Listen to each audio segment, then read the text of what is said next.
Phone ఎక్కడ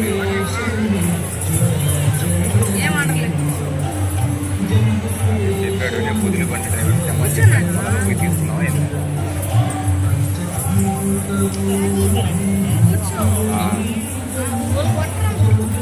అదే నేనే చెప్పి వెళ్ళాను రమణాయన ఫోన్ ఎత్తాడు ఇంకా మర్చిపోయాడా అంటే అయిపోయింది కదా ముప్పారం తెమ్మంది ఓకే ఇప్పుడు ఆ బండి పరిస్థితి ఏంటి?